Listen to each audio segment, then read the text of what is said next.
নমস্কার বন্ধুরা, আমি পৌলমী। আমার চ্যানেল ইংলিশ একাডেমিতে আপনাদের সবাইকে স্বাগত। আজ আমি আপনাদের সাথে খুবই সংক্ষেপে আলোচনা করে নেব টেন্স এবং তার প্রকারভেদ। তাহলে আসুন সময় নষ্ট না করে শুরু করি।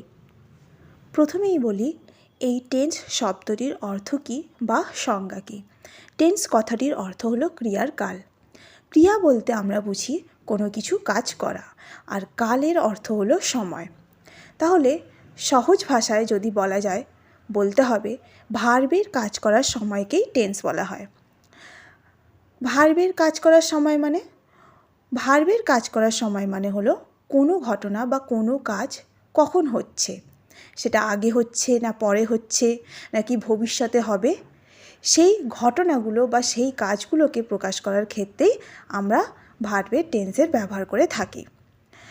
কোনো ঘটনা কোন সময়ে ঘটেছে, কোন কাজ কোন সময় হয়েছে বা কোন কাজ কখন হচ্ছে বা হবে বোঝাতে ভার্বের এই টেন্সের প্রয়োজন হয়। তাহলে আসুন এবার বলি, ভার্বের এই কাজ সম্পন্ন হওয়ার কাল বা সময়কে প্রধানত আমরা তিনটে ভাগে ভাগ করতে পারি। সহজ ভাষায় বলতে গেলে বলা হবে যে এগুলি হলো টেন্সের প্রকারভেদ। আর এই টেন্সের তিন রকমের ভাগ হলো পাস্ট টেন্স অতীতকাল, প্রেজেন্ট টেন্স বা বর্তমানকাল, ফিউচার টেন্স বা ভবিষ্যৎকাল। কোনো কাজ বা ঘটনা যদি অতীতে হয়ে থাকে সেক্ষেত্রে আমরা পাস্ট টেন্সের ব্যবহার করে থাকি। আবার কোনো কাজ যদি বর্তমানে হয় সেক্ষেত্রে আমরা ব্যবহার করি প্রেজেন্ট টেন্স।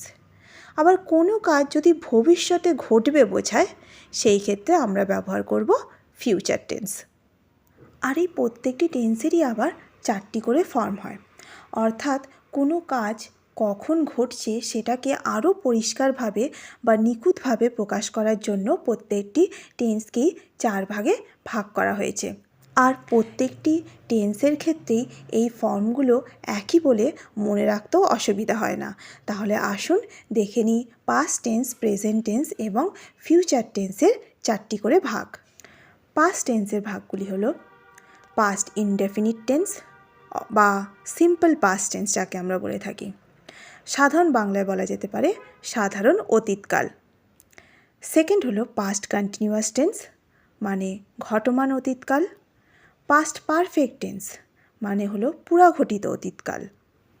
লাস্ট হলো পাস্ট পারফেক্ট কন্টিনিউয়াস টেন্স বা পুরাঘটিত ঘটমান অতীতকাল। এরপর হলো প্রেজেন্ট টেন্সের প্রকারভেদ। প্রথমেই হলো প্রেজেন্ট ইনডেফিনিট টেন্স বা সিম্পল প্রেজেন্ট টেন্স, বাংলায় যাকে বলা হয় সাধারণ বর্তমানকাল। 2 নম্বর হলো প্রেজেন্ট কন্টিনিউয়াস টেন্স বা ঘটমান বর্তমানকাল।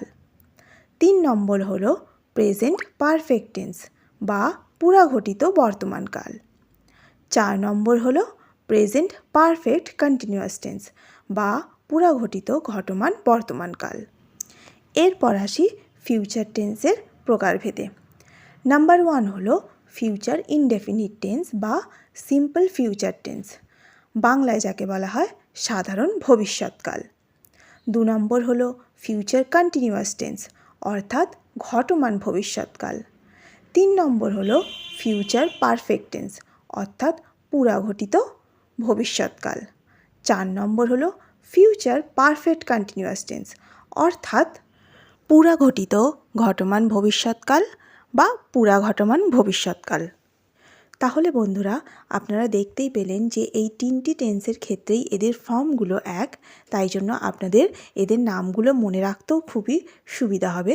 শুধুমাত্র প্রেজেন্টের ক্ষেত্রে তখন প্রেজেন্ট অ্যাড করে দিতে হবে, পাস্টের ক্ষেত্রে পাস্ট অ্যাড করতে হবে এবং ফিউচারের ক্ষেত্রে এই ফর্মগুলোর আগে ফিউচার অ্যাড করতে হবে, এবং তখন এদের বাক্য গঠনগুলোও ভিন্ন হবে এবং মানেও পাল্টে যাবে।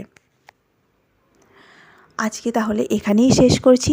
টেন্স নিয়ে যদি এই ভিডিওটি আপনাদের ভালো লেগে থাকে, পছন্দ হয়ে থাকে, তাহলে অবশ্যই লাইক, শেয়ার, কমেন্ট এবং সাবস্ক্রাইব করতেও ভুলবেন না। ভিডিওটি শেষ পর্যন্ত দেখার জন্য ধন্যবাদ।